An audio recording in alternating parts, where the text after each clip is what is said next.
Hola, ¿qué tal? Buenas tardes, feliz jueves de literatura argentina. Espero que estén muy bien, que se encuentren muy bien de salud, que es en este momento lo más importante. Hoy nos toca seguir, yo estoy muy contenta por esto.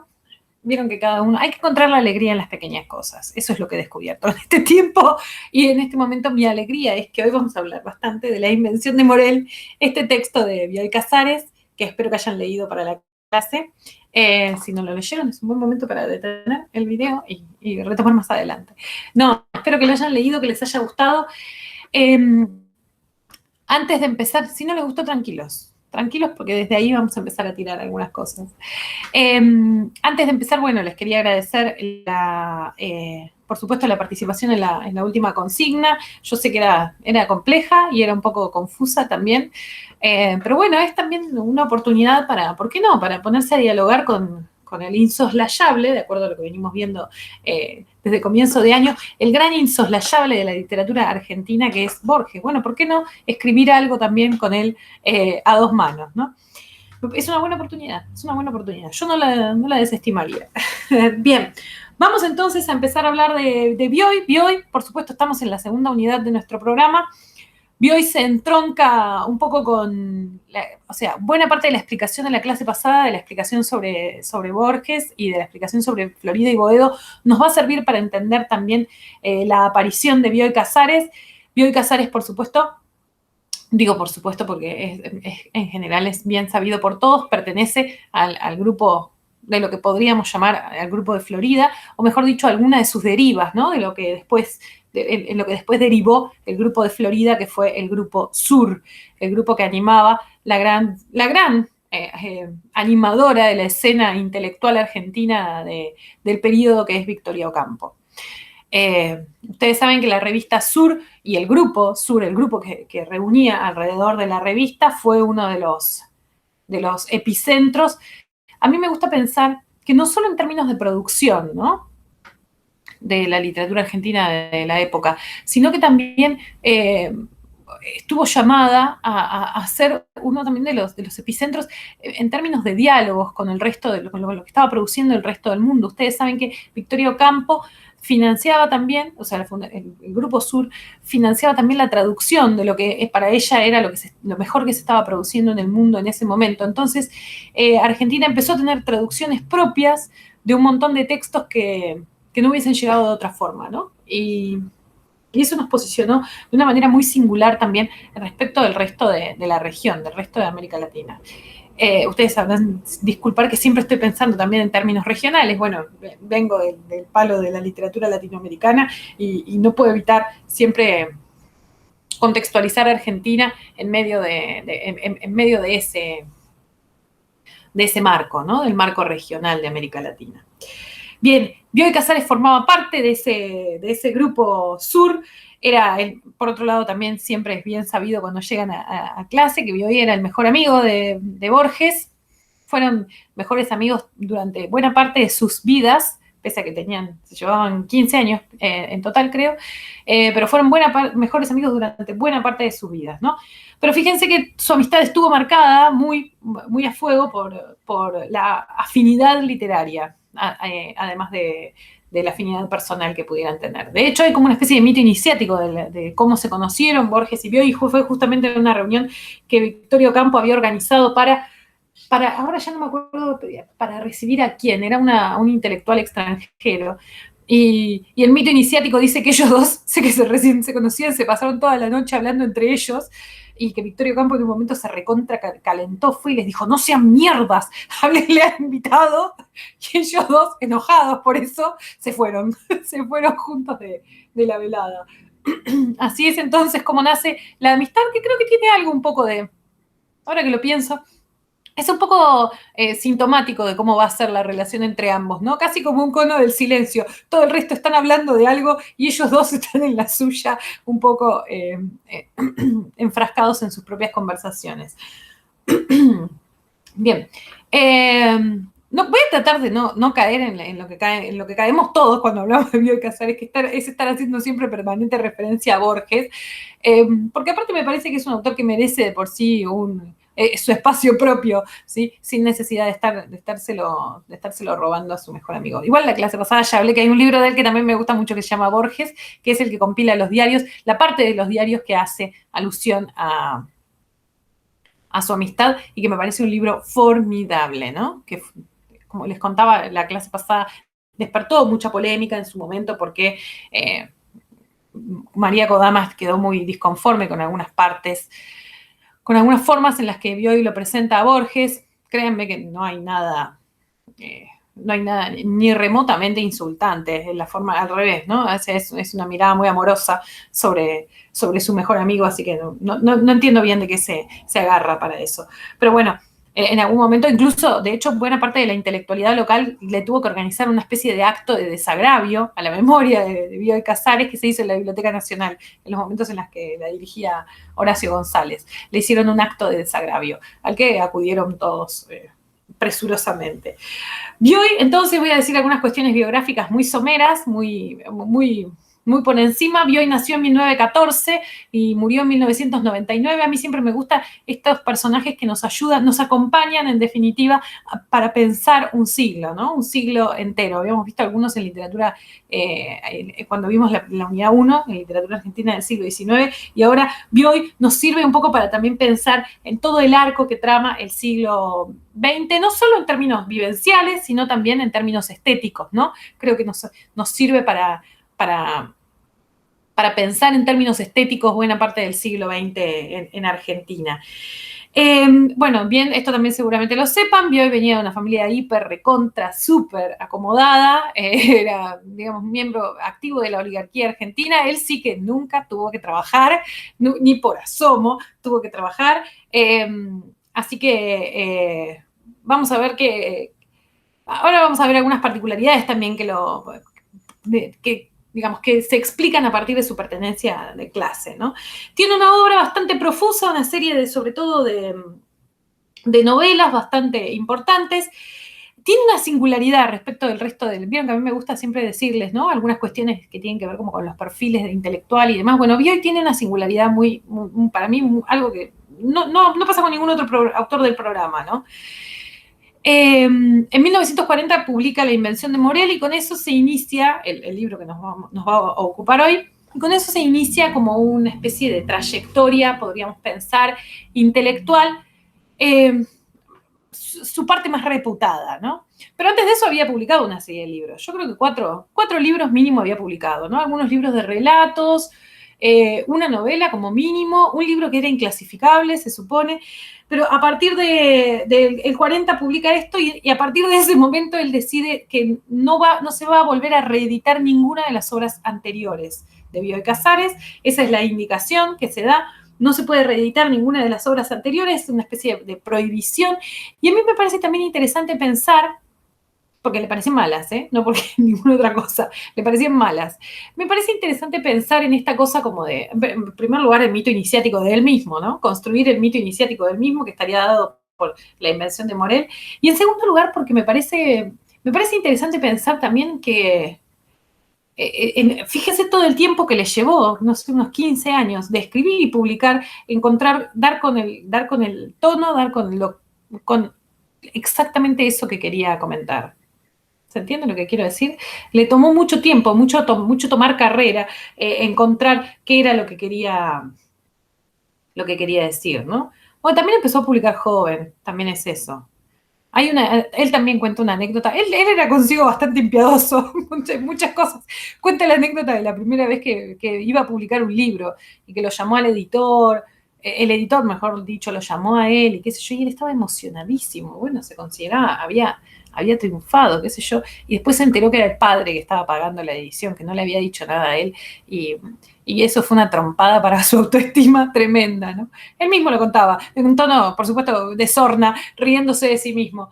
De la escena en la que se dio cuenta que era el padre el que estaba pagando la edición del libro.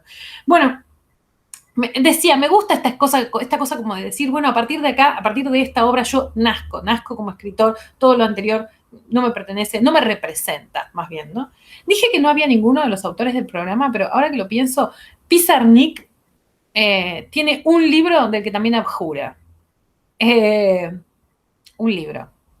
Hay un libro que edita ahora, La Tierra Más Ajena, creo que se llama, que después no quiere volver a publicarlo. Y que de hecho, cuando se publican sus obras completas, un poco siguiendo la voluntad de la edición de Corregidor, la clásica, digamos, un poco siguiendo esa voluntad de Pizarnik, no lo omiten. Bueno, no importa. Después, cuando veamos a Pizarnik, podré explayarme un poco más con esto. Pero bueno, lo cierto es que el 40 es un año importante también para Bioy, porque además de publicar La Invención de Morel, su piedra fundamental, podríamos pensar en términos escriturarios, también es el año en el que se casa con Silvina Ocampo.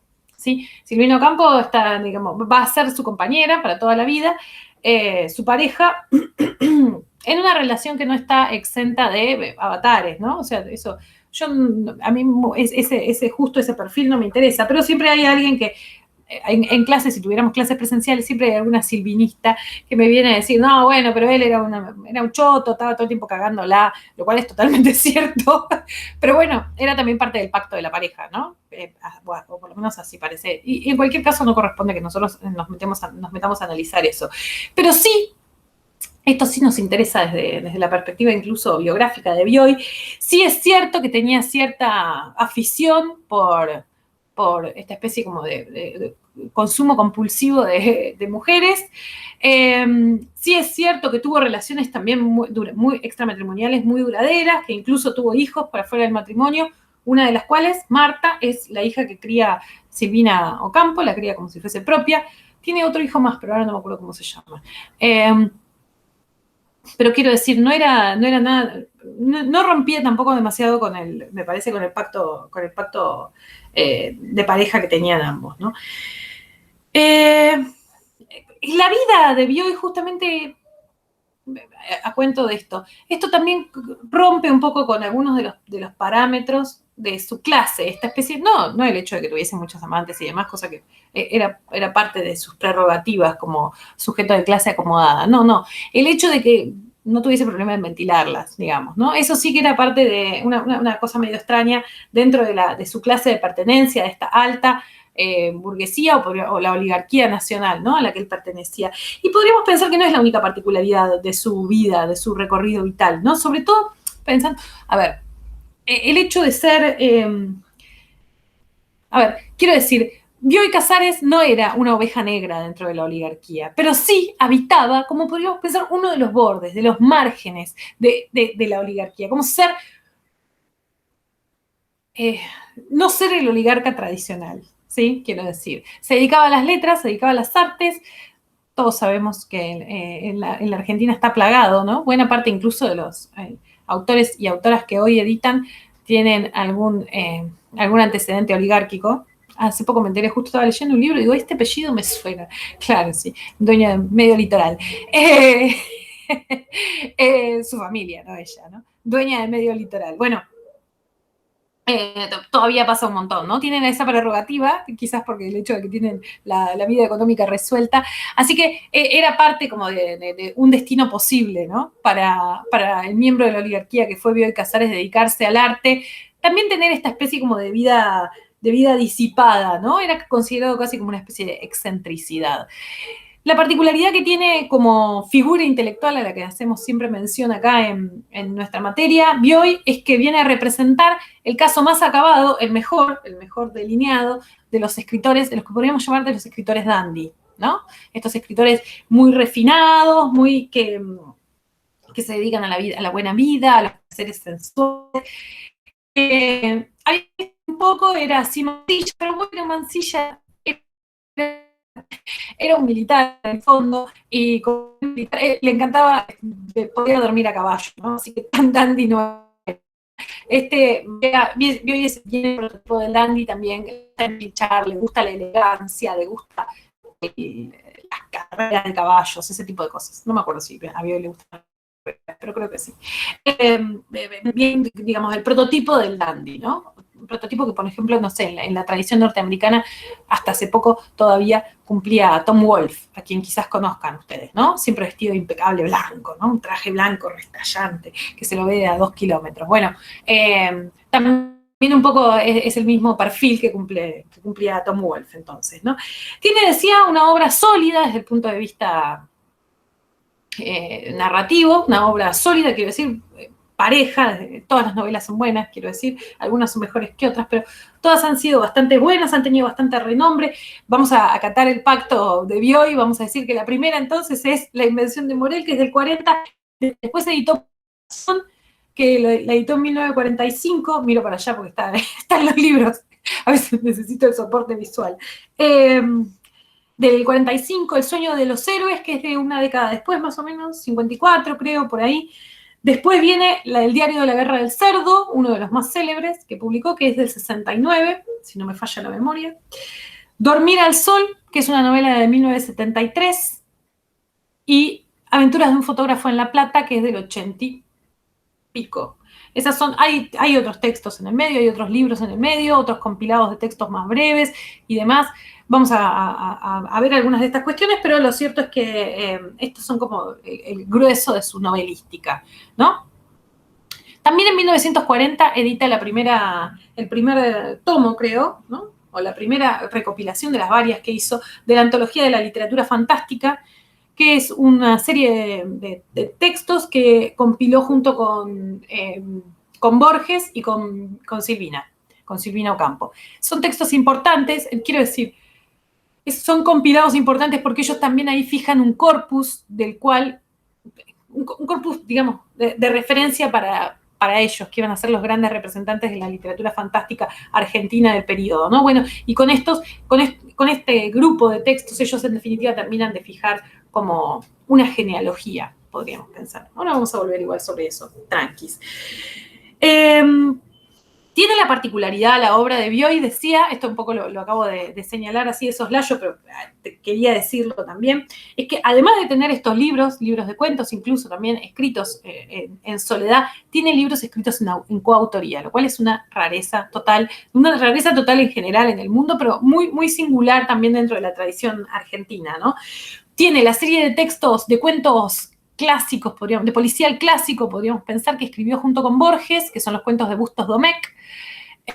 Bustos y Domecq eran los respectivos segundos apellidos de los dos, de ahí viene la elección del seudónimo. Tiene un texto escrito con Silvina Ocampo, que es Los que aman odian, también, y tienen textos escritos entre los tres, ¿no? Eso da cuenta, además de me interesa, no lo que tiene que ver con la amistad y demás, que eso por supuesto me interesa, digamos, pero lo que más me interesa es pensar en esa especie de idea de sistema estético en común que compartían, que no solo van a compartir solamente Bioy, Borges y Silvina, sino que también va a estar, del cual van a brevar varios del Grupo Sur, entre ellos Pepe Bianco, ¿no? José Bianco, que fue secretario del Grupo Sur durante bastante tiempo y que también tiene unas obras que podríamos pensar son bastante afines al universo de estos tres autores, ¿no? Igual, de todos modos, sigue siendo una rareza esto de la coautoría, y creo que una rareza que en el fondo solo se explica en el seno de una relación tan estrecha como la que los unía, ¿no? a estos tres. Tiene otra particularidad de la obra de Bioy, antes de empezar con La invención de Morel. Hoy me estoy tocando mucho la cara, me pica el ojo. Ya no le puedo echar la culpa, porque me vacuné la semana pasada, así que no le puedo echar más la culpa a la vacuna de todos los efectos colaterales. Hay cosas que serán mías, no más, mañas mías. Decía, otra particularidad de la obra de Bioy va a tener que ver con que buena parte de su obra novelística fue adaptada al cine, ¿sí? Desde, ¿cómo se llamaba? El perjurio de la nieve, que era un cuento largo de Bioy. A mí no me gustó mucho ese cuento, pero lo leí una sola vez, capaz si le diera otra chance, que era un cuento de corte fantástico de Bioy, que lo adaptó, es la primera película de Leopoldo Torre Nilsson, como para que se den una idea de por dónde venía. También a Torre Nilsson le adaptó, creo que fue Torre Nilsson, ahora que lo pienso, bueno, les debo el dato. Ven que si estuviéramos en clase lo googlearía para darles un dato más certero, pero bueno, ahora no da porque los tiempos de la televisión son tiranos, dirían en otra época. También decíamos, se la adaptó Torre Nilsson, Diario de la Guerra del Cerdo, la película que se llama La Guerra del Cerdo, también es de la década del 60, creo, esa de fines de la década del 60. Dormir al sol también tuvo adaptación cinematográfica, y fíjense que en todos estos casos que menciono, él participó también en la elaboración del guión, ¿sí? Trabajó como guionista en cada uno de estos. A veces solo, a veces formó parte del comité de guionistas, a veces funcionó como asesor de guión. Creo que en El Perjurio de la Nieve él asesoró porque creo que la guionista fue Beatriz Guido, que era la mujer de Leopoldo Torrenilson, gran escritora también. Bueno, decía, trabajó entonces bastante como guionista. Ven que al final yo digo que no trabajó, pero trabajó un montón. La verdad que como soy, ¿eh? Como soy. No les perdono una a los oligarcas. Los discrimino al final. Bueno, decía, no solo acá en Argentina le adaptaron buenas partes de su obra novelística, sino que también su obra también tuvo adaptaciones internacionales. La más famosa y la más célebre de ellas es la película que hizo Alain Resnais, que dirigió Alain Resnais, se llama, en español se llama El año pasado en Marienbad, creo, o Hace un año en Marienbad, una de las dos, no me acuerdo la traducción exacta. En francés es L'année dernière à Marienbad, ¿no? La película es de Alain Resnais, el guionista es Rob Grillet, ¿no? Uno de los guionistas más importantes de la historia del cine de Francia, y Alain Resnais también uno de los mayores exponentes de lo que fue la Nouvelle Vague, ¿no? Y Hace un año en Marienbad podríamos pensar que es una de las películas para mí más representativas de la década del 50 en Francia. La recomiendo muy especialmente la película, sé que a lo mejor para los tiempos de hoy es un poco lenta, voy a ver si la encuentro entera en YouTube. El año pasado no la encontré, pero capaz este año la encuentro. Porque la tengo, pero la tengo en la compu. Decía que es una película lenta para los tiempos de hoy, puede ser soporífera, muy hermosa desde el punto de vista estético, está filmada en blanco y negro, tiene un preciosismo en la imagen, trabaja todo desde el punto de vista como de la geometría, de la escena y demás. Así que se las recomiendo muy vivamente. Quería hacer la salvedad de que la película es una adaptación muy curiosa, si se quiere, de La invención de Morel, justamente. ¿Por qué digo muy curiosa? Porque, en definitiva, lo que hace Robbie, la película empieza diciendo, ¿no? Adaptación de, digo, no es que es un flash mío que veo el vínculo entre ambas, ¿no? Dice adaptación de La invención de Morel, o basada en una idea de La invención de Morel, ¿no? De Bioy Casares. ¿Por qué digo adaptación curiosa? Porque en definitiva lo que hacen es tomar la idea de la invención de Morel y transformar todo el resto, ¿no? O sea, no hay, lo que está, digamos, la referencia que está es una referencia bastante lejana. En lo personal, a mí ese tipo de adaptaciones me encantan, me parece que son, si yo tuviera que hacer cine, sin lugar a dudas, preferiría esa adaptación porque ustedes saben que es muy difícil traducir de un idioma a otro, de una lengua estética a la otra, y siempre hay como deudas, ¿no? Siempre está la idea de, no, pero el libro es mucho mejor, porque bueno, no sé, hay cosas que el cine prefirió el avatar de la anécdota y perdió algo como del clima, ¿no? Que se narra. Digo, cosas que uno en general escucha de la gente, ¿no? Después hay algunos casos, incluso, son menos, pero hay algunos casos en los que la gente dice, no, bueno, después fui a leer el libro y el libro me pareció una porquería, la película era mucho mejor. No sé si una porquería, pero a mí, por ejemplo, la novela de Mario Puzo, El Padrino, para mí, ¿sí? Y lo que hizo con eso Francis Ford Coppola me parece formidable, ¿sí? Y en algún punto también, digo, pensando también en Coppola, ¿no? Hizo, en el 79, vieron que él publicó, bueno, salió su película Apocalipsis Now, que para mí es una joya total, es una de mis películas favoritas. Y Apocalipsis Now toma el núcleo de la anécdota también, es de El corazón de las tinieblas, de Joseph Conrad, novela breve, muy buena, pero que para mí, digamos, lo que toma otra vez es, él hace el mismo gesto, ¿no? Como toma la idea del viaje hacia el interior de la espesura para dar con una especie de delirado, ¿no?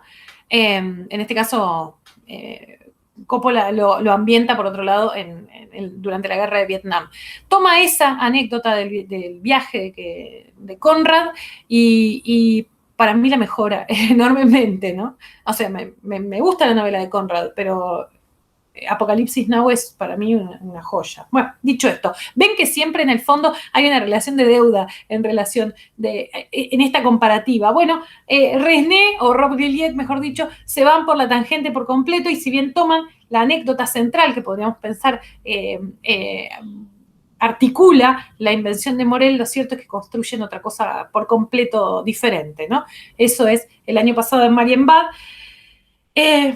Hay también otra adaptación de esta misma novela, de la invención de Morel, por lo menos otra que yo conozca, capaz hay más, pero otra que yo conozca, es una adaptación de hablando de delirados, dos delirados totales que se llaman los hermanos Quay, Brothers Quay, se llaman.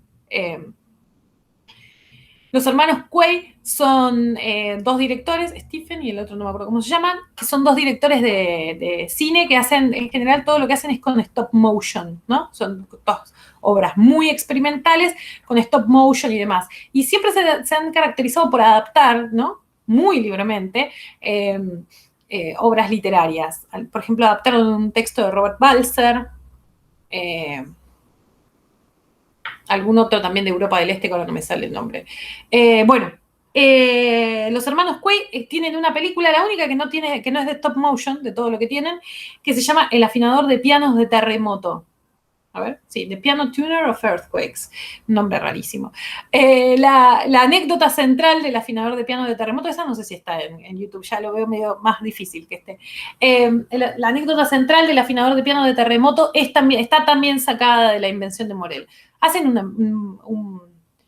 un mashup extraño estos hermanos Quay, porque también el personaje central de la obra se va a llamar Felisberto Fernández, ¿no? En un claro homenaje a Felisberto Hernández, autor que después los que hacen conmigo Latinoamericana también verán. Así que ven, un tipo muy prolífico también desde el punto de vista de las adaptaciones, desde el punto de vista, evidentemente, de lo que inspiró al resto, ¿no? Estas son por lo menos las adaptaciones que yo conozco, ¿no? Después debe haber muchas otras que se me escapan.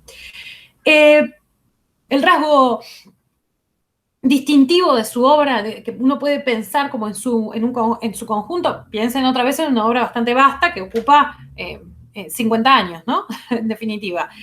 Así que el rasgo distintivo, podríamos pensar, está dado por una prosa muy elegante, en Bioy Casares estoy hablando, ¿no? El rasgo distintivo de su obra está dado por una prosa muy elegante, una prosa dandy, ¿no? Muy, muy cuidada, muy trabajada, ¿no? Muy pulida.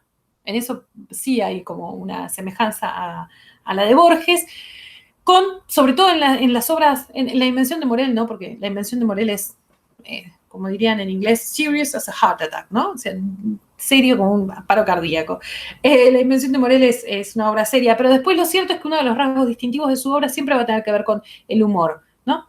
Y por último, la crítica en general también siempre ha señalado que otro de los componentes que siempre aparece es el componente amoroso, ¿no? Entendido también desde el punto de vista, ¿por qué no?, de la pasión erótica.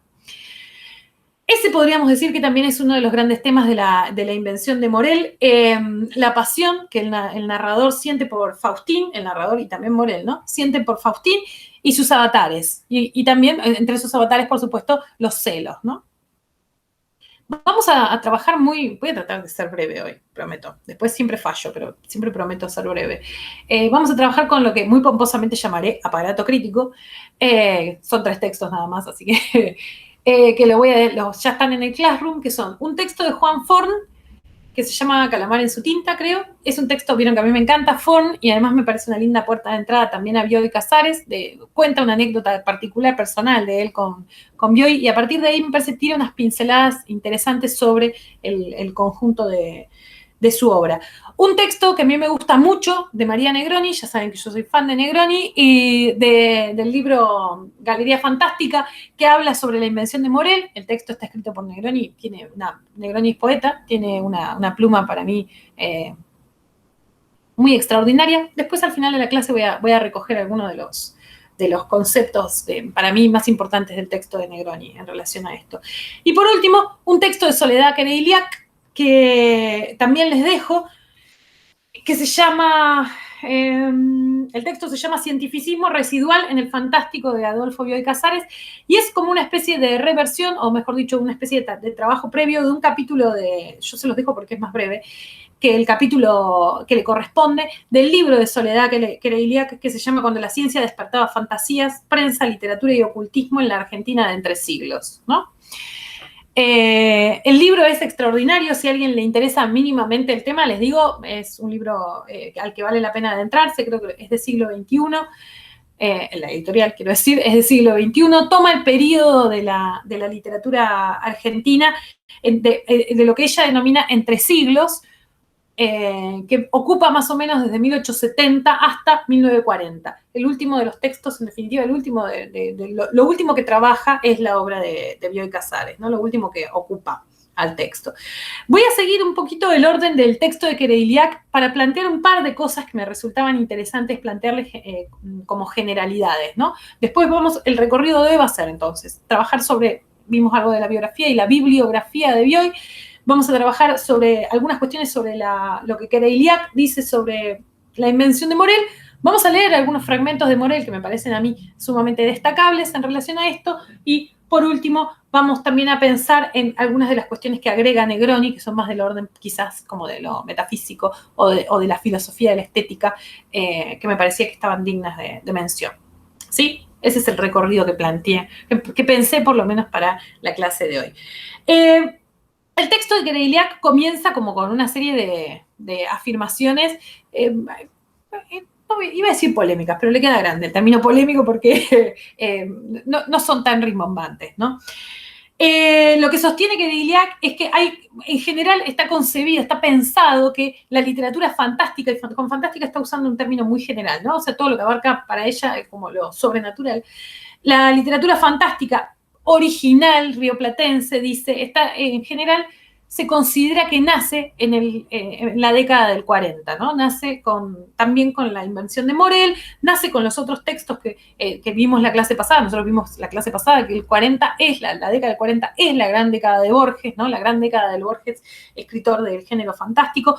Bueno, y lo que dice lo que recoge Kereiliak entonces es esta especie de idea generalizada sobre que lo original, la forma original de tratamiento del género fantástico argentino nace alrededor de la década del 40.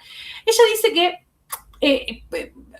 no es que lo dice ella, ¿no? Ella recoge esta idea de otros. Entre ellos retoma, por ejemplo, a Carlos Gamerro, que Gamerro sostiene, ahí sí que lo anterior, todo lo producido antes de la década del 40, estoy pensando en nada más y nada menos que en Horacio Quiroga, ¿no? Aquellos que hicieron conmigo Latinoamericana lo hemos visto y lo hemos trabajado, pero también estoy pensando en Leopoldo Lugones, ¿sí? El que tiene en las fuerzas extrañas una serie de relatos fantásticos muy importantes. Estoy pensando también en Holmberg y en algunos otros, Holmberg anterior todavía, incluso a Lugones, y en algunos otros autores que me parece que trabajaban como desde la misma temática, ¿no? Todo eso, dice Gamerro, fue para él y para el grueso de la crítica, ¿no? Dice, fue una emulación del romanticismo o del simbolismo europeo. ¿Recuerdan ustedes que el romanticismo era particularmente como afecto a las historias de aparecidos, las historias de fantasmas, todo lo que tuviese un ribete sobrenatural? Piensen en el Fausto de Goethe, ¿no? Sí, piedra angular del romanticismo. O piensen también en el romanticismo que llegó acá con mucha fuerza, que es el romanticismo español. Quiero decir, toda la parte de las leyendas de Gustavo Adolfo Bécquer, que está tan pregnada, tan atravesada por los cuentos de aparecidos, ¿no? De fantasmas y demás, que le gustaban tanto particularmente a él, ¿no? Esta idea, va a decir Kereiliak, de que en la década del 40 nace lo original, lo nuevo de la literatura fantástica, ella va a decir que también está en cierta medida abonada por los propios autores, ¿no? Estos propios autores que van a conformar, en definitiva, un sistema, va a decir ella, de prólogos y de antologías, en el cual van a decir esto es lo primero, ¿no? Esto es lo inaugural. A partir de acá se crea algo diferente que no había en la literatura argentina o en algunos casos en la literatura en español, ¿no? Esto van a decir sin que les tiemble el pulso, ¿no? Esta especie como de carácter inaugural que van a decir ellos y que decíamos, ¿no? Lo van a sostener con una obra, por un lado, ¿no? todos publican, estos sujetos publican también relatos de corte fantástico, todos van a tener ciertamente elementos innovadores, pero por otro lado también los cimentan mediante esta especie de sistema de prólogos, se hacen prólogos cruzados y demás, donde dicen a partir de acá, ¿no? Es a partir de acá donde surge algo nuevo. Les voy a leer un fragmento del prólogo de la Invención de Morel, no me acuerdo si la edición que les subí a ustedes lo tiene o no. El prólogo, el original de la Invención de Morel lo escribe Borges, por supuesto. Y fíjense en el anteúltimo párrafo lo que dice. Borges, además, ya lo hablamos, ¿no? Borges era una especie de prologuista profesional, vivía prácticamente de eso. En español son infrecuentes y aún rarísimas las obras de imaginación razonada, ¿no? Me encanta el término imaginación razonada, que no va a ser exclusivo de Borges, pero que sí Borges va a aplicar específicamente a esta novela. ¿Por qué me gusta? Porque está en una especie de entreaguas, digo, ya que decimos entre siglos, podemos decir entreaguas, entre el género fantástico y el género de ciencia ficción. Los clásicos ejercieron la alegoría, las exageraciones de la sátira y alguna vez la mera incoherencia verbal. La literatura argentina, lo vimos la clase pasada, es tradicionalmente parricida, ¿no es cierto? Así que habíamos visto que la generación de Borges, la generación de Sur en general, tenía una mala idea, una mala imagen de aquellos que lo predecieron, predecieron, ¿no? Bueno, mal momento para tener un furcio. Lo interesante es pensar, o sea, sobre todo en particular en la figura de Quiroga, ¿no? Es a quienes se están atacando. Fíjense, más adelante dice, de fechas recientes, no recuerdo sino algún cuento de las fuerzas extrañas, algún cuento, ¿no? Todo el cuento, alguno me parece que es potable, y alguno de Santiago Dabove, olvidado con injusticia. La Invención de Morel, cuyo título alude finalmente a otro inventor isleño, a Moró, traslada, de la invención del doctor Moró, ¿no? Traslada a nuestras tierras y a nuestro idioma un género nuevo, ¿sí? Fíjense, nuevo. Todo es, ¿cuántas veces aparece esta idea de lo inaugural a lo que hace mención Kereiliak? Decíamos, ellos no ven en Quiroga a un precursor del género, sino a un tipo que hacía otra cosa, que era un fantástico a la manera de lo que hacían los románticos, sobre todo, pero también el simbolismo francés, que también era muy cultor de lo fantástico y de lo sobrenatural, ¿no? Lo que va a decir Kereiliak, y acá viene donde se separa en definitiva del planteo general, que es el de Gamerro, digamos, que Gamerro, a quien ustedes leyeron también, ¿no? En la entrevista con Cohen, que Gamerro también viene a suscribir en definitiva esta idea inaugural que planteaban los propios Borges y Bioy, ¿no? Lo que va a decir Kereiliak, que acá se separa, es que, sin embargo, pese a toda esta pulsión originaria y a esta pulsión también parricida, tan notoria, lo cierto es que hay algo que une a Bioy con Lugones, pero muy especialmente con Quiroga, ¿sí? Ella va a decir, hay algo que puede ser, por un lado, ciertos tópicos comunes que van a compartir con alguna parte de la obra de Quiroga, ¿no? Con alguna parte de la obra fantástica de Quiroga, y también va a decir ella cierta mirada de época sobre esos tópicos. Me gusta esta idea de la mirada de época sobre esos tópicos. ¿A qué se refiere con esto? Va a decir, bueno, en definitiva los dos van a abrevar, tanto Quiroga como Bioy Casares, van a abrevar en el imaginario cientificista de entre siglos, ¿no? Este imaginario cientificista que en cierta medida combinaba nociones científicas, ¿no? Con lo paranormal, con el ocultismo y con los distintos fenómenos del psiquismo, ¿no? Piensen que acá Kereiliak está tomando esta idea del imaginario cientificista, lo está contextualizando en un momento en el cual lo cierto es que había un montón de cosas que todavía no estaban bien claro si eran ciencia o eran pseudociencia o eran aún peor, ¿no? Como una creencia popular, ¿sí? Entre ellos me refiero concretamente a los fenómenos como la mediumidad, la telequinesis,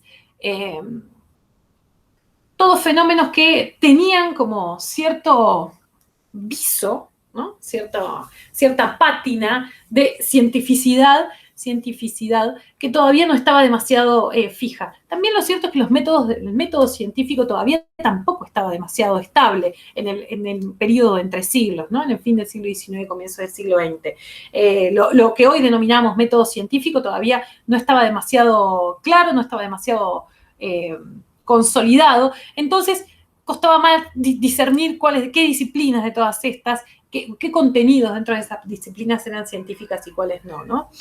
Va a decir más adelante, ¿no? Ambos vuelven sobre la mediumidad, la telepatía, la telequinesia, pese a que en ambos casos, y acá viene la segunda parte, ¿no? Quise decir, lo primero es, en el fondo, Bioy se quería hacer muy distinto de Quiroga, pero hay un montón de cosas que comparten. Lo segundo, en ambos casos, tanto en Quiroga como en Bioy, eran conocimiento, ese imaginario en el que abrevan es un imaginario anacrónico, ¿sí? O sea, a destiempo, ideas sobre la ciencia y demás que son en realidad bastante anteriores al momento en el que están produciendo. Le dan, en ambos casos, dice, le logran dar como una especie de pátina, ¿no? De cierto estatus científico al texto, pero lo cierto es que no tenían nada que ver con el estado de la ciencia en cada uno de los momentos. Piensen que yo me estoy refiriendo concretamente, digo, para que ustedes vean, a unos cuentos de Quiroga, uno de los cuales nosotros lo leímos en Latinoamericana, los que ya hicieron o están cursando este año conmigo lo leyeron, que es El Espectro, ¿no? Todo lo que tiene que ver con estos cuentos que Quiroga tenía, donde reflexionaba en definitiva sobre el fenómeno, o sea, las implicancias sobrenaturales del cine, que era algo que a él le llamaba poderosamente la atención. El Espectro, el cuento, ¿se acuerdan? ¿No? El del cine, el del Gran Espléndido, todo el mundo se acuerda por lo mismo. Por un lado, y por el de Duncan y Wyoming y Enid y Guillermo, ¿no? El triángulo amoroso ese. Y por otro lado, el cuento también, El Vampiro, otro cuento que nosotros no vimos. Quiroga tiene dos cuentos, El Vampiro, uno que es más choto y otro que es este que está buenísimo, ese no lo trabajo yo porque es medio parecido al Espectro, donde también aparece la idea, ¿no? de la cinematografía y de alguien que captura la esencia de una actriz para proyectarla para sí, ¿no? Y para tenerla casi como de cuerpo presente en su casa. Se los recomiendo el cuento, si no lo deben haber leído, porque es un cuento muy menor dentro de la tradición del propio Quiroga. Fíjense que la trama es muy, muy parecida, en ambos casos igual, ¿no? En uno está el triángulo amoroso, en El Espectro, y en el segundo, en el Vampiro, está la idea de la máquina, podríamos pensar casi que la máquina de Fluvius, a la que hace mención Morel, ¿no? No estoy diciendo con eso que Bioy le haya choreado la idea a Quiroga, ni siquiera estoy diciendo con eso que Bioy haya leído los cuentos de Quiroga, ¿sí? Que en ese momento tampoco fueron de gran circulación, porque los dos fueron cuentos editados en periódico. Creo que no los recogió nunca el libro. Así que no estoy diciendo con eso esto, por favor. Sí, al revés, digamos, pensar como que evidentemente el tema formaba parte de la zeitgeist de la época, ¿no? O sea, del espíritu de la época al que hacemos siempre mención. Ahora viene igual lo interesante también que va a mencionar Kereiliak al respecto, ¿no? Fíjense esta cita que busqué del texto. Dice, en Bioy Casares pervive la presencia de un imaginario cientificista y ocultista levemente anacrónico. Me encanta esta idea. Es levemente anacrónico. Un imaginario en el cual la ciencia y el espiritualismo comparten similar lenguaje, tal como sucedió en la cultura argentina de entre siglos. Comparten lenguaje, el punto de contacto entre ambas cosas, entre la ciencia y el espiritualismo, podríamos pensar, tenía que ver justamente con que usaban un lenguaje en común. En eso es en lo que abreva Bioy. Lo que es interesante del texto, que también plantea Kereiliak, no en estos términos tan brutos como lo voy a decir yo, pero lo interesante del texto es que está aludiendo a una ciencia que es muy anterior piensen, estamos en la década del 40, ¿no? O sea, digo, hay gente que está produciendo la bomba atómica. Y él está aludiendo a algo que estuvo de moda, incluso en el discurso científico, fueron las formas parecidas a las formas en las que se hacía ciencia 40 años antes, ¿no? Así que cuando dice levemente anacrónico, súbanle un poco el volumen a ese levemente. Levemente anacrónicos eran en Quiroga, en la década del 20, ¿no? En la década del 40 ya eran bastante anacrónicos. Dice más adelante el texto de Kereiliak: la presencia de lo científico en Bioy, tan alejado de una ciencia real contemporánea como cercana a un uso puramente literario de los postulados, explica la máquina que capta efluvios humanos en la invención de Morel, que ya eran parte de la historia de las ciencias o de las pseudociencias, ¿sí? Está muy alejado en realidad de la práctica científica contemporánea de Bioy.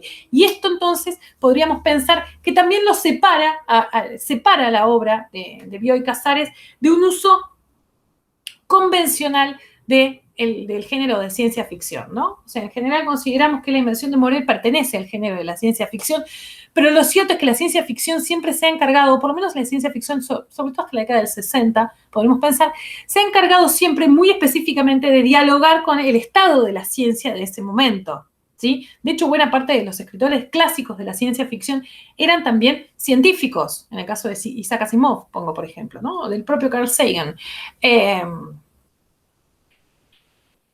¿Por qué? Porque, bueno, había como una especie de doble pata, ¿no? En la ciencia ficción. Y acá Kereiliak dice, bueno, ojo con eso, ¿no? Ojo con esa idea.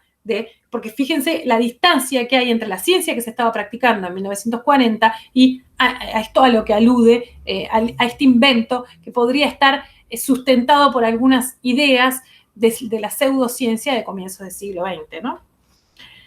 Ella lo que los denomina estos, me encanta, dice, son tópicos residuales de la ciencia, ¿sí? Tópicos residuales, quedan como residuos, como cosas antiguas, como viejas, ¿no? Eso es un concepto, el tópico residual creo que es un concepto de Raymond Williams.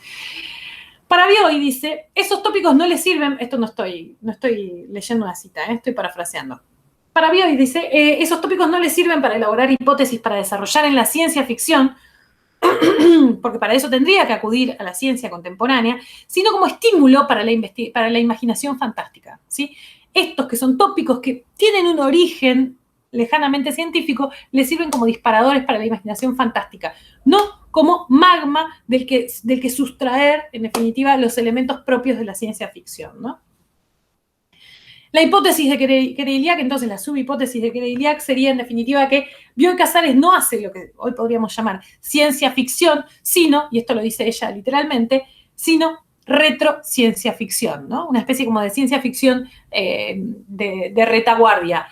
A mí, dado que Bioy era tan fino, tan elegante y tan oligarca, hoy le diría más bien una ciencia ficción vintage, ¿no? Diríamos vintage y se pondría un local en Palermo.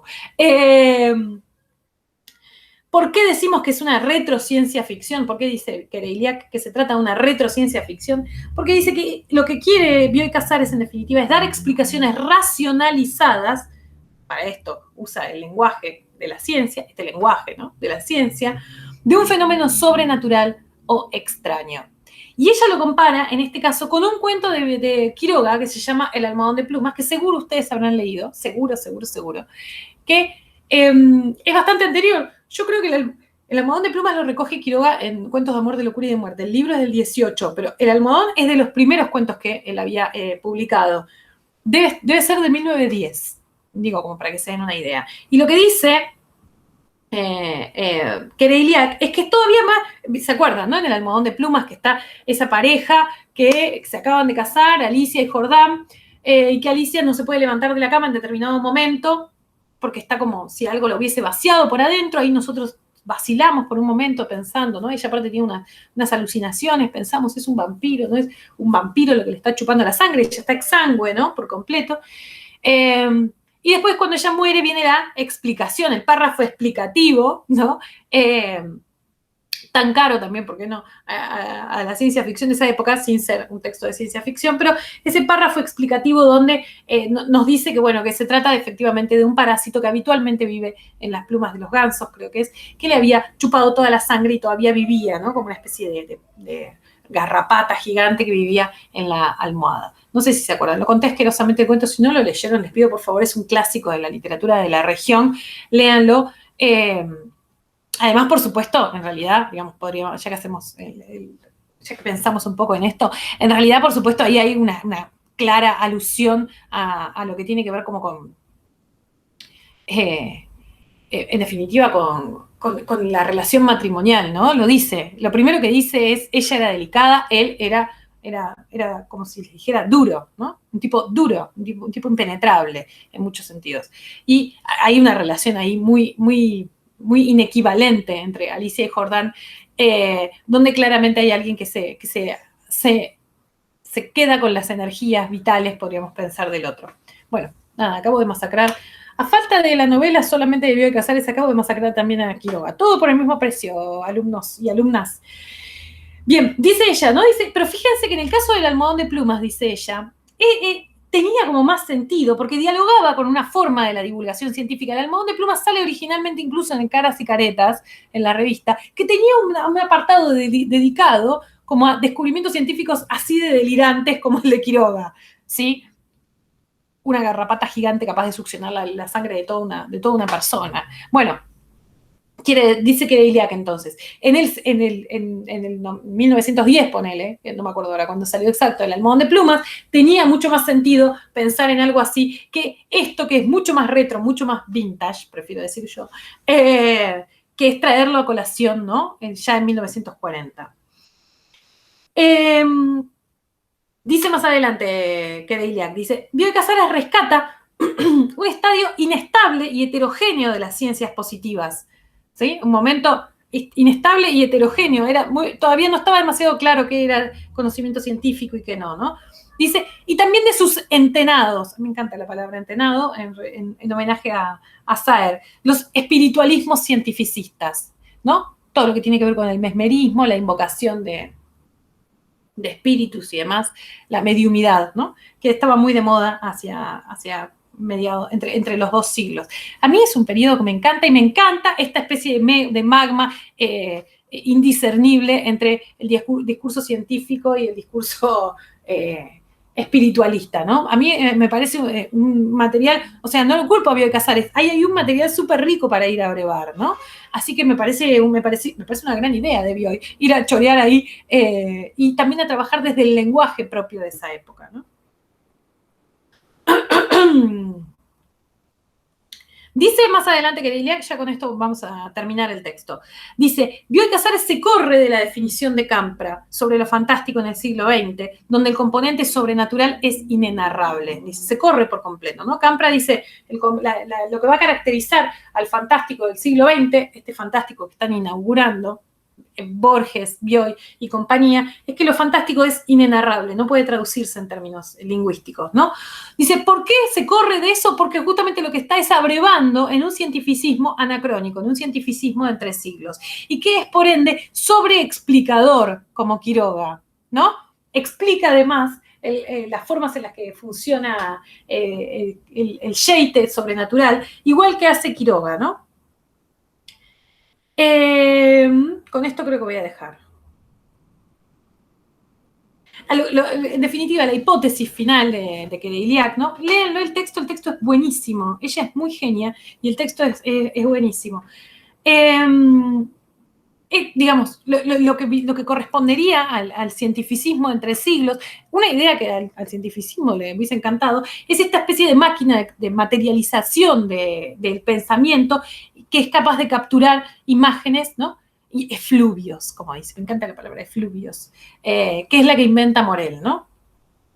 Lo que quiere decir, decía la hipótesis final de Iliac, es que en definitiva Bioy Casares se parece menos a Borges, pese a que el sistema de referencias los hermana, que a Quiroga o Lugones, en definitiva, ¿no? Y que por ende su pertenencia en algún punto, por lo menos la de esta novela, es a la de la literatura de entre siglos. Ella también trabaja con Plan de Evasión, que es el texto de 1945, texto que también, novela que a mí me gustó mucho en su momento, hace un montón que no la leo porque no la puse en el programa, pero que trabaja también como con la idea, casi es una prefiguración de la idea del panóptico, ¿no? De Foucault. Si a alguien le interesó, si a alguien le gustó particularmente la obra de Bioy, recomiendo mucho. ¿Por qué cerré el libro? Acá, va. Recomiendo mucho recomiendo mucho Plan de Evasión. Igual mi favorito es Aventura de un fotógrafo en La Plata, de estos textos que les digo. ¿Por qué? Porque justamente ahí es donde aparece el componente hiperhumorístico llevado a su máxima expresión. Es casi, podríamos pensar, por momentos absurda o delirante a ver la aventura de un fotógrafo en La Plata, ¿no? Así que si a alguien le interesó la obra de Bioy, puede encarar tranquilamente por ahí. ¿Ven qué pareja que es la obra, no? O sea, les hablo de obras de calidad, la primera de las que él considera, y la última, ¿no? De sus obras. Así que tiene una obra muy, muy pareja. Es un texto curioso. Ahora, antes de empezar, iba a empezar con la lectura de La invención de Morel. Saben que para mí es un texto curioso. Ven que también a veces, ustedes dirán, ¿a quién le importa? Pero a mí también a veces me gusta compartir mi propia historia de lectura respecto de los textos, ¿no? Bueno, textos que me encantaron en su momento, textos que forman parte como de mi educación sentimental, o como en este caso, textos que me fueron creciendo adentro, ¿no? La primera, tuve que leer muchas veces La invención de Morel, por alguna una cuestión u otra, en definitiva, antes de trabajarlo teóricamente, lo tuve que haber leído, no sé, unas 4 o 5 veces. La primera vez que lo leí en la escuela secundaria, y me pareció un bodrio, esa es la palabra que lo puedo sintetizar. No sé si habrá sido en tercer o cuarto año, y me pareció un bodrio total, algo que no, para mí no tenía ningún sentido, ¿no? Era lentísimo en relación a otras obras, incluso del mismo periodo. Quiero decir, yo no era una lectora que particularmente buscase el vértigo, ¿no? Digo, leía otras cosas que también eran lentas para la época, pero sin embargo esta me pareció un embole. Progresivamente, con las sucesivas lecturas que fui haciendo de Morel, me fue encantando la obra, al punto de que hoy puedo decir sin lugar a dudas que soy fan. Soy fan de esa especie de sensibilidad sutil que el texto va trasuntando, que va dejando caer, y soy fan como también de la forma en la que construye en capas tectónicas de sentido, podríamos pensar, que produce la lectura del texto, que produce algo como medio lisérgico para mí, ¿no? Que es como una especie de algo, un paquete que se va abriendo, ¿no? Vamos entonces, tiene esa cosa además, la sensibilidad delicada, ¿no? De las pasiones sordas, asordinadas. Bien, quería leer con ustedes algunas cosas, pero antes quería trabajar sobre como alguna generalidad estructural del texto, ¿no? Ustedes saben que el texto en realidad se monta por sobre un enigma, algo que el texto jamás resuelve, ¿no? El texto tiene un montón de cuestiones que deja libradas al azar, pero en particular no se cimenta, podríamos pensar, sobre un enigma que nunca jamás resuelve, que es quién es el narrador, ¿sí? Sabemos bastante sobre Faustín y sobre las veces que vio en loop este narrador, ese video, podríamos pensar, esa proyección de los 7 días que Morel pasó junto con su grupo de amigos. Pero lo cierto es que sobre el narrador que llega a esta isla en condiciones muy extrañas, llega huyendo, es un fugitivo de la justicia, pero sobre quien no sabemos nada, no sabemos su nombre, no sabemos su nacionalidad, no sabemos de qué está huyendo, no sabemos... no sabemos tampoco cuál es su fin, en definitiva, ¿no?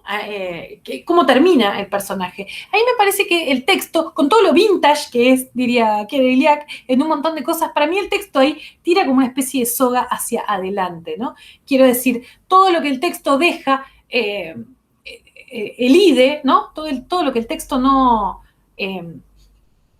cuenta, obedece a una tradición mucho más nueva dentro de la literatura, nueva para este periodo, me refiero, para el periodo en el que estamos hablando, que es la tradición, los que hacen conmigo latinoamericana lo vieron ya profusamente cuando vimos, o los que hicieron la materia, cuando vimos a Rulfo, la tradición que se cimenta sobre la elipsis, ¿no? Sobre lo que no se dice. Recuerden ustedes que para el periodo los grandes maestros de los autores latinoamericanos del género también, que fueron Hemingway o Faulkner, sostenían que bueno, no se tenía que contar toda la historia, ¿no? Toda la historia, que la historia debía funcionar, lo que se narra en la historia debía funcionar como un iceberg, ¿no? Y que solamente se debía contar una parte, decía Hemingway, y eso lo explicaba en sus cuentos, porque en sus novelas no, Hemingway sobre los cuentos, ¿no? Es decir, solamente se debe contar una parte de la historia. Bueno, en ese sentido me parece a mí el texto de Bioy es una especie de link hacia adelante, ¿no? Algo que después va a estar muy de moda en la literatura, sobre todo de la región. No se sabe nada sobre el personaje, no se lo pusieron a pensar. Eso también genera una cierta, la vacilación, ¿no? Respecto del narrador no confiable sobre el que hablamos a menudo, ¿no? Genera una duda. Pero yo, ¿cómo le puedo creer a este tipo que por otro lado es un prófugo? ¿Prófugo de qué? ¿Qué delito es el que cometió? ¿sí? ¿Dónde lo cometió? ¿Por qué llega? Llega casi a nado, se tira de un barco o algo así. ¿Por qué es tal su pánico a que lo vean que prefiere vivir en esa especie como de bañado en el que vive al principio? Bien, el texto, como ven ustedes, como habrán observado ustedes, es un texto moroso, sobre todo la primera parte, es como una parte, es lento, ¿no? Toda la descripción de su vida en estos bañados, de su acostumbramiento a la forma en la que la marea crece y decrece, la forma en la que se aterra cuando ve que pensaba que era una isla desierta y ve que en realidad hay una edificación y en esa edificación vive gente a la que él ve de lejos y ahí entra entonces donde el texto empieza cuidadosamente, ¿no?, a ir desmechando esto que viene a ser como una especie de relación, como voy a decir una cosa re delirante, pero como el último, de ultimate, ¿no?, narrador testigo, ¿no?, que vendría a ser este narrador que está llamado a ver las cosas desde fuera y nunca ser partícipe. Vieron ustedes que eso también lo hace muy bien, vio, y es muy progresivo el texto. La primera vez cree que lo ven y se asusta enormemente porque piensa que lo van a denunciar. Y se da cuenta de que los otros no lo ven a él, ¿no? Es como muy progresiva esa parte. Nadie lo ve. Faustín, de quien se enamora de él también progresivamente, no lo ve. No lo ve el propio Morel, a quien él le tiene unos celos enormes porque se nota que tiene alguna forma de relación, vamos a decir, compleja, complicada con su amada, con Faustín, ¿no? El texto, como decíamos antes, podemos leerlo claramente desde el tópico como del amor no correspondido. Es un texto romántico, un texto de amor, un amor no correspondido, el último amor no correspondido, porque ni siquiera está de cuerpo presente Faustín ahí. Y por otro lado, como sus implicancias, ¿no? Esta especie de triángulo amoroso que se arma junto con la figura de Morel. Un triángulo a destiempo. Voy a leer con ustedes unos fragmentos, son solamente una selección, por supuesto. Una selección hecha sobre todo en base a lo que me parecía a mí más destacable de la forma compositiva, ¿no?, del relato. Disculpen. El narrador entonces se va dando cuenta de que no lo ven, en definitiva, de que a él no lo ve nadie en este contexto, y se da una serie de explicaciones, ¿sí? Esto de darse las explicaciones también es un tópico de la ciencia ficción de la época. El narrador, autoconsciente del conflicto en el que vive, busca una forma razonada, la imaginación razonada de Borges para dar cuenta de esto, ¿no? Bueno, ¿qué se les ocurre? ¿Qué explicaciones se les ocurren a él? Dice, intenté varias explicaciones. Yo en mi edición estoy en la página 80, o sea, promediando el libro. Que yo tenga la famosa, fíjense que llega a la mitad del libro entonces cuando él realmente se da cuenta de que el resto no lo ve. Fíjense, hasta ese punto es moroso, ¿no? Es lento el arranque. Vuelvo, perdón, Intenté varias explicaciones. Que yo tenga la famosa peste, sus efectos en la imaginación, la gente, la música. Faustín. En el cuerpo, tal vez lesiones horribles, signos de la muerte, que los efectos anteriores no me dejan ver. Que el aire pervertido de los bajos y una deficiente alimentación me hayan vuelto invisible. Los intrusos no me vieron o tienen una disciplina sobrehumana. Descarté secretamente con la satisfacción de obrar con habilidad toda sospecha de simulación organizada, policial. Objeción. No soy invisible para los pájaros, los lagartos, las ratas y los mosquitos, ¿no? Entonces, la primera es que yo esté enfermo, tenga alguna forma de peste. La segunda es que yo sea invisible. Dice, pero bueno, hay una objeción ahí. Sí, hay una objeción. El resto de las cosas de la naturaleza sí me ven. Se me ocurrió precariamente que pudiera tratarse de seres de otra naturaleza, de otro planeta, con ojos, pero no para ver, con orejas, pero no para oír. Recordé que hablaban un francés correcto. Extendí la monstruosidad anterior, que ese idioma fuera un atributo paralelo entre nuestros mundos, dedicado a distintos fines. Eso es re de Borges. Ay, no, lo estoy comparando, qué horror. Estoy haciendo lo que no hay que hacer. Bueno, igual, menos mal que están todos muertos, así no trauma a nadie. He llegado a la cuarta hipótesis por la aberración de contar sueños. Anoche soñé esto. Yo estaba en un manicomio. Después de una larga consulta, el proceso, fíjense, ahí hay una idea, el proceso, el juicio, digamos, ¿no? Algo vinculado a su pasado. Con un médico, mi familia me había llevado ahí. Morel era el director. Por momentos yo sabía que estaba en la isla. Por momentos creía estar en el manicomio. Por momentos era el director del manicomio. No creo indispensable tomar un sueño por realidad, ni la realidad por locura. Quinta hipótesis. Los intrusos serían un grupo de muertos amigos. Yo, un viajero como Dante o Swedenborg. O si no, otro muerto, de otra casta, en un momento diferente de su metamorfosis. Esta isla, el purgatorio o cielo de aquellos muertos. Queda denunciada la posibilidad de varios cielos. Si hubiera uno y todos fueran allí y nos aguardasen, un encantador matrimonio y todos sus miércoles literarios, muchos ya habríamos dejado de morir. Fíjense acá, ay, me edición ahora que lo veo. Miren lo que es tantas veces que lo leí y este paréntesis no termina. Eso es una errata, ¿eh? Lo voy a corregir. Va. Fíjense que esta quinta hipótesis, en el fondo, tiene razón. Quiero decir, la idea de que son unos muertos amigos es una idea acertada, ¿no? O sea, bueno, no son los fantasmas de esos amigos, o sí, digamos, son las emanaciones de esta máquina de efluvios, pero o las proyecciones de esta máquina de fluidos. Pero en cierta medida podemos pensar que en esta quinta explicación hay algo de cierto, ¿no? En el manicomio no tanto, que es la cuarta. Bien, voy a leer después, el texto es todo buenísimo, ¿no? Ya sé, ya soy fan, ya sé. Ustedes dirán, no, no es tan bueno. Acá. Voy a leer ahora entonces la primera parte, voy a leer en dos partes la explicación que da Morel, ¿no? O sea, Morel, el último día, como recuerdan ustedes, de esa semana que pasa junto con sus amigos, les explica a sus amigos qué es lo que está haciendo, ¿no? Les explica de alguna manera. Eso es lo que él ve y después encuentra unas cuartillas amarilladas donde puede reproducir directamente el discurso de Morel. Morel extendió los brazos y dijo con voz entrecortada. Piensen que lo que está contando él es como si fuera una película, ¿no? La película que ve sistemáticamente. Debo hacerles una declaración. Sonrió nerviosamente. No es grave. Para no cometer exactitudes, he decidido leer. Por favor, escuchen. Empezó a leer las páginas amarillas que inserto en la carpeta. Hoy a la mañana, cuando me escapé del museo, estaban sobre la mesa. Las tomé de ahí. Tendrán que citar ahora entonces las cuartillas de Morel, algo muy propio del recurso de la novela clásica, ¿no? Por otro lado, ¿no? Incluir distintas formas de relato. En este caso, las notas de Morel, las notas que Morel se hizo para contarles a sus amigos. Tendrán que disculparme esta escena, primero fastidiosa, después terrible. Lo olvidaremos.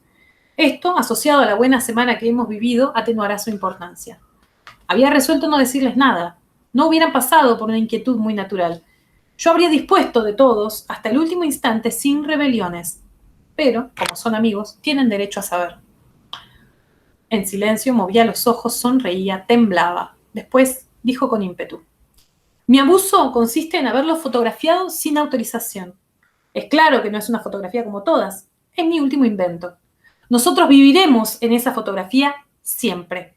Imagínense un escenario en que se representa completamente nuestra vida en estos 7 días. Nosotros representamos. Todos nuestros actos han quedado grabados. ¡Qué impudor! Gritó un hombre de bigotes negros y dientes para afuera. Espero que sea broma, dijo Dora. Faustín no sonreía. Parecía indignada. Podría haberles dicho al llegar, viviremos para la eternidad. Tal vez lo hubiéramos arruinado todo, forzándonos para mantener una continua alegría. Pensé, cualquier semana que nosotros pasemos juntos, si no sentimos la obligación de ocupar bien el tiempo, será agradable. ¿No fue así? Entonces les he dado una eternidad agradable. Por cierto que las obras de los hombres no son perfectas. Aquí faltan algunos amigos. Claude se ha disculpado. Trabaja la hipótesis en forma de novela y de cartilla teológica de un desacuerdo entre Dios y el individuo. Hipótesis que le parece eficaz para hacerlo inmortal y que no quiere interrumpir. Fíjense qué lindo el microrelato, ¿no? De la historia de Claude, este escritor que tuvo esta idea genial que lo hizo descartar el viaje. Madeleine hace 2 años que no va a la montaña, teme por la salud. Leclerc se comprometió con los Davis para ir a Florida. Y agregó, el pobre Charlie. Es claro. Qué interesante, fíjense, ahí el microrelato, en esto, de no decir, hablando de la elipsis. Más adelante igual van a retomar y vamos a saber algo más sobre esto. Por el tono de estas palabras, más señalado en pobre, por la solemnidad muda, con algunos cambios de postura y movimientos de sillas que hubo enseguida, inferir que ese Charlie era un muerto, con más precisión, un muerto reciente. Morel dijo después, como queriendo aliviar al auditorio, pero lo tengo, si alguno quiere verlo puedo mostrárselo, fue uno de mis primeros ensayos, con buen resultado. Ahí está la explicación de la muerte de Charlie, ¿no? ¿Por qué muere Charlie? Bueno, eso no lo sabemos en ese momento, lo podemos saber después. Se detuvo. Me parece que advirtió el nuevo cambio en la sala. En el primero había pasado de un aburrimiento afable a la pesadumbre, con ligera reprobación por el mal gusto de traer un muerto a la mitad de una broma. Ahora estaba perpleja, casi horrorizada.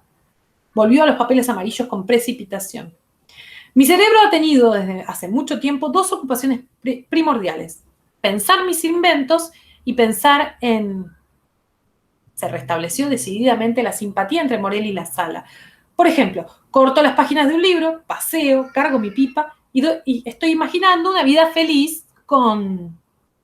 Cada interrupción provocaba una salva de aplausos. Se refiere a Faustín, ¿no? Claramente.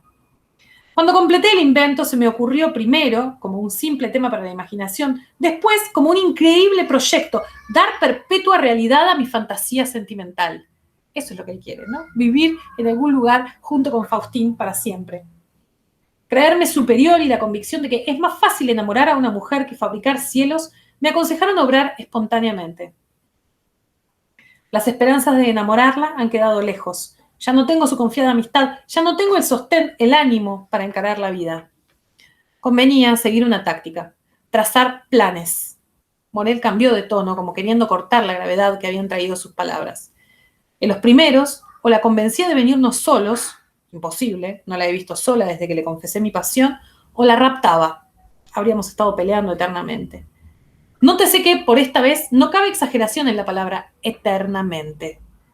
Alteró mucho este párrafo, dijo, me parece, que había pensado raptarla y ensayó algunas bromas. Ahora les explicaré mi invento. Terrible, ¿no? Acá el propio Morel, que era como una especie de demiurgo, confesándoles a los amigos que en realidad también los había implicado en todo eso, nada más que porque quería él estar a solas con... ¿Cómo se puede leer también a la luz como nueva, a la luz del género esto, ¿no? Digo porque él mismo empieza diciendo mi abuso, ¿no? En cierta medida podemos pensarlo, podemos leerlo desde esa perspectiva. Sigo con en varias páginas más adelante, el personaje, nuestro narrador, retoma la explicación que Morel da a todo este asunto, ¿no? Agregaré a continuación las páginas de los papeles amarillos que Morel no leyó. Ante la imposibilidad de ejecutar mi primer proyecto, llevarla a casa y tomar una escena de felicidad mía o recíproca, concebí otro que es seguramente mejor. Descubrimos esta isla en las circunstancias que ustedes conocen. 3 condiciones me la recomendaron. 1, las mareas. 2, los arrecifes. 3, la luminosidad. La regularidad ordinaria de las mareas lunares y la abundancia de mareas meteorológicas aseguraban un servicio casi constante de fuerza motriz. Necesitaba el motor, ¿no? Que hiciera funcionar permanentemente la proyección. Los arrecifes son un vasto sistema de murallas contra invasores. Un hombre los conoce, es nuestro capitán MacGregor. Cuidado que no vuelva a arriesgarse en esos peligros. La clara, no deslumbrante luminosidad permite esperar una merma verdaderamente exigua en la captación de imágenes. Les confieso que una vez descubiertas estas generosas virtudes, no dudé en invertir mi fortuna en la compra de la isla y en la construcción del museo, de la iglesia, de la pileta. Y fíjense que acá queda un poco, bueno, lo va a decir más adelante el propio personaje. Alquilé ese barco de carga que ustedes llaman el yacht para que nuestra venida fuera más agradable. La palabra museo, que yo uso para designar esta casa, es una sobrevivencia del tiempo en que trabajaba en los proyectos de mi invento sin conocimiento de su alcance. Entonces pensaba dirigir grandes álbumes o museos familiares y públicos de estas imágenes. En definitiva, siempre le dijeron museo a esa casa y fíjense que es exactamente lo que es, ¿no? Un lugar donde van a estar perfectamente, permanentemente, eternamente, según el propio Morel, en exhibición, ¿no? Los sujetos. Ha llegado el momento de anunciar. Esta isla con sus edificios es nuestro paraíso privado. He tomado algunas precauciones físicas, morales, para su defensa. Creo que lo protegerán. Aquí estaremos eternamente, aunque mañana nos vayamos, repitiendo consecutivamente los momentos de la semana y sin poder salir nunca de la conciencia que tuvimos en cada uno de ellos, porque así nos tomaron los aparatos. Esto, fíjense, los aparatos no toman solamente la imagen, toman también el estado de la conciencia, toman los pensamientos de los personajes, ¿no? Y los reeditan permanentemente para hasta el fin de los tiempos. Esto nos permitirá sentirnos en una vida siempre nueva, porque no habrá otros recuerdos en cada momento de la proyección que los habidos en el correspondiente de la grabación, y porque el futuro, muchas veces dejado atrás, mantendrá siempre sus atributos. Hermoso esto del texto. Quería leer con ustedes también, espero no estarme excediendo demasiado, quería leer con ustedes también el final, ¿no?, del texto. ¿Recuerdan ustedes? Bueno, él finalmente la decisión que toma es casi como una especie de inmolación. Él ya sabe que los personajes después eventualmente se mueren, ¿no? Los personajes grabados, registrados por la máquina de fluidos así como le pasó a Charlie, por la máquina de fluidos de Morel, después se mueren, y en una especie como de acto de sacrificio romántico, se decide a grabarse a sí mismo, interviniendo, en términos hablando de Cachajian, interviniendo esta secuencia de la semana, interviniendo y estando junto con Faustín, ¿no? A mí eso me parece formidable. Ahora voy a volver sobre esta idea. Estamos ya cerca del final. Estoy a salvo de los interminables minutos necesarios para preparar mi muerte en un mundo sin Faustín. Estoy a salvo de una interminable muerte sin Faustín. Cuando me sentí dispuesto, abrí los receptores de actividad simultánea, los que van a grabarlo, ¿no? Han quedado grabados 7 días. Representé bien. Un espectador desprevenido puede imaginar que no soy un intruso. Esto es el resultado natural de una laboriosa preparación. 15 días de continuos ensayos y estudios. Infatigablemente he repetido cada uno de mis actos. Estudié lo que dice Faustín, sus preguntas y respuestas. Muchas veces intercalo con habilidad alguna frase. Parece que Faustín me contesta. No siempre la sigo. Conozco sus movimientos y suelo caminar delante. Espero que, en general, demos la impresión de ser amigos inseparables, de entendernos sin necesidad de hablar. La esperanza de suprimir la imagen de Morel me ha turbado. Traté, fíjense, hasta el último momento la idea de los celos lo perturban, ¿no? Quiso suprimir la imagen de Morel. Sin embargo, al escribir estas líneas, siento el mismo empeño, la misma turbación. Me vejó la dependencia de las imágenes, en especial de Morel con Faustín. Ahora no. Entré en ese mundo, ya no puede, suprimirse la imagen de Faustín sin que la mía desaparezca. Me alegra también depender, y esto es más extraño, menos justificable, de Heinz, Dora, Alec, Stoeber, Irene, etc. Del propio Morel. Cambié los discos. Las máquinas proyectarán la nueva semana, eternamente, ¿no? La semana en la que él está incluido. Una molesta conciencia de estar representando me quitó naturalidad en los primeros días. La he vencido, y si la imagen tiene, como creo, los pensamientos y los estados de ánimo de los días de la exposición, el goce de contemplar a Faustín será el medio en que viviré la eternidad. Con una incansable vigilancia mantuve el espíritu libre de inquietudes. He procurado no investigar los actos de Faustín, olvidar los odios. Tendré la recompensa de una eternidad tranquila. Más aún, he llegado a sentir la duración de la semana.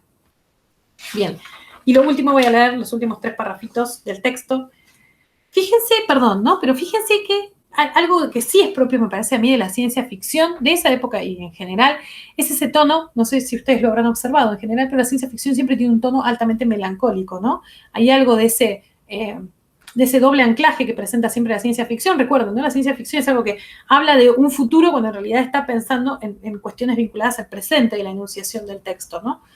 Digo, el ejemplo clásico, 1984 de Orwell, que habla de un futuro, para él 1984 era el futuro, pero en realidad lo que está hablando es del estado de los autoritarismos de la Europa, de la Europa de la que él es contemporánea, ¿no? Contemporáneo. Toda ciencia ficción, decíamos, en trama, ¿no? Cierto grado hondo de melancolía. Y me parece a mí que esta parte del texto la tiene en grado sumo, ¿no? La idea de él de interpretar casi como si fuese una danza alrededor de Faustín, alrededor también del resto de los personajes, ¿por qué no? Para insertarse en medio y para quedar para la posteridad en medio de ese grupo, y sobre todo, ¿no? Para quedar para la posteridad al lado de su amada. A mí me parece de un grado de melancolía tremendo, ¿no? Hay un cuento de Bradbury, sí, siempre me acuerdo porque la última vez que lo leí con mis alumnos de tercer año, que es de Crónicas Marcianas. Y que al final es un padre que en realidad era un robot, ¿no? Y léanlo. Lean Crónicas Marcianas. Tiene un grado de melancolía para mí ese libro. Nunca me voy a olvidar porque lo leí con ese tercer año que yo les decía, pero fíjense, esto es terrible, ¿no? Y los chicos tipo me miraban. Y ahí descubrí, claro, cuando tenés 15 años la melancolía no significa nada. Es un sentimiento muy lejano, ¿no? En el tiempo, en todo sentido. Bueno, me parece a mí que ese tono de melancólico de la ciencia ficción lo remeda muy bien Morel y sobre todo en esta parte. Veo también, vamos a leer la última, donde también aparece claramente el tono melancólico, y por qué no también podríamos pensar algo melodramático. Aún veo mi imagen en compañía de Faustín. Olvido que es una intrusa. Un espectador no prevenido podría creerlas igualmente enamoradas y pendientes una de otra. Tal vez este parecer requiera la debilidad de mis ojos. De todos modos, consuela morir asistiendo a un resultado tan satisfactorio. Mi alma no ha pasado aún a la imagen, ¿no? Todavía no se produjo la muerte, ¿no? Si no, yo habría muerto. Habría dejado de ver tal vez a Faustín para estar con ella en una visión que nadie recogerá. Al hombre que basándose en este informe invente una máquina capaz de reunir las presencias disgregadas, haré una súplica. Búsquenos, a Faustín y a mí. Hágame entrar en el cielo de la conciencia de Faustín. Será un acto piadoso. Terrible, terrible, terrible canto de amor, eso, ¿no? Bueno, hágame entrar en el cielo de la conciencia de Faustín.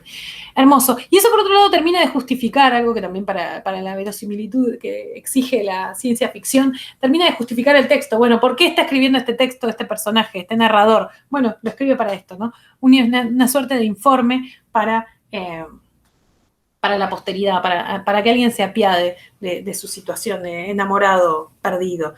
Bien, antes de cerrar me parece que al final hablé un montón, qué barbaridad, siempre me pasa lo mismo. Antes de cerrar, decía, con la clase, quería traer a colación algunas de las cuestiones que me parecía interesante para pensar, ¿no? En relación también al texto, ¿por qué no?, de María Negroni. Negroni va a decir, con unas palabras muchísimo más hermosas y ideas también mucho mejores, pero bueno, va a decir que en definitiva también uno de los grandes temas de la invención de Morel, digo, de los grandes universales humanos a los que alude la invención de Morel, además del amor romántico y todo eso, es en realidad poner en tensión o tematizar la tensión que existe, mejor dicho, entre la representación y lo representado, ¿no? Entre la invención de Morel, ¿no?, y la realidad, concretamente dicho, ¿no? Y lo que va a decir Negroni es que en el fondo eso tematiza también una de las grandes preocupaciones que tiene el arte en general, ¿no? Dice, bueno, el arte y los artistas en general lo que tratamos es de crear algo vivo. Pongo muchas comillas al vivo, no es que nadie crea estar engendrando verdaderamente, pero crear algo vivo, ¿no? Pero que ese algo vivo es, en definitiva, incompatible, por completo incompatible, con el modelo, ¿no? Con lo real que le dio sustento. Piensen que para esto hay una larga tradición. Por supuesto, la larga tradición empieza con Poe. Ay, no tengo el muñeco acá. Estoy usando un muñeco ahora en Latinoamericana de Poe que tengo. Sí, tengo un muñeco de Poe. Sí. No hay que cuestionar estas cosas. Digo, como buena parte de las cosas de la literatura moderna, sobre todo el cuento moderno en Occidente, empiezan con Poe. Y piensen que también en Poe está el germen de esto, ¿no es cierto? Bueno, ahora que lo pienso también en la mitología, ¿no? En el mito de Pigmalión. Pero bueno, trabajando sobre Poe, concretamente sobre la modernidad, no sé si se acuerdan del retrato oval, del cuento El retrato oval. Si no lo recuerdan, les pido vayan a él, porque para mí también es una pequeña, muy breve obra maestra, ¿no? No sé si se acuerdan ahí, vamos a dejar de lado el marco del relato, lo importante es la historia que cuenta sobre el arte, sobre el pintor que estaba tan obsesionado por hacer una pintura real de su mujer, una pintura que fuese tan viva, tan vívida expresión de su mujer, que esa pintura termina como una especie de succionándole la vida a ella, ¿no?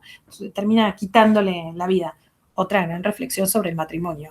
Dicho sea de paso, reflexión metafórica sobre el matrimonio en el caso de Poe, un poco equivalente a la de Quiroga. Pero fíjense que más o menos la mecánica es la misma, ¿no? Hay algo de la obra que necesariamente es incompatible con la vida, ¿no? Como los efluvios, como la máquina de efluvios de Morel es incompatible con el hecho de estar vivos, ¿no?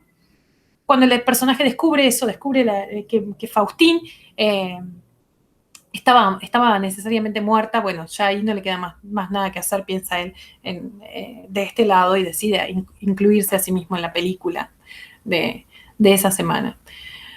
Bueno, espero que les haya gustado la obra. Insisto, si no les gusta, tranquis, quizás en algún momento, como a mí, les empiece a crecer adentro. Hay algo de la sutileza del sentimiento, hay algo de la de la prosa elegante también, que puede ser que termine cautivándolos de la misma manera que lo hizo conmigo.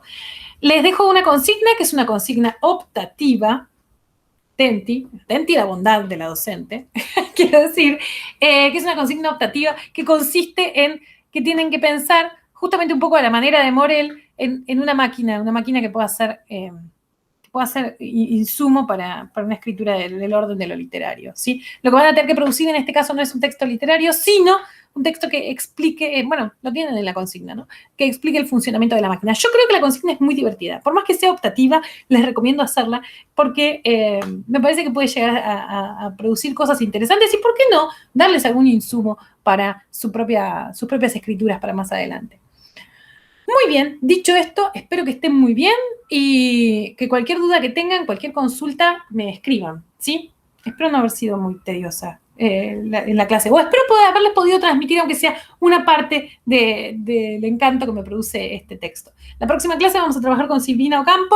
Les dejo también la antología, por supuesto, es un recorte, un pequeño recorte de una obra también muy vasta en términos cuentísticos y que tiene muchos fanáticos en aristas diferentes, así que bueno, hice un recorte que es recontra caprichoso, como suelen ser mis recortes, por otro lado. Espero que les haya gustado y bueno, quedo a disposición para lo que haga falta, ¿sí? Chao, nos vemos.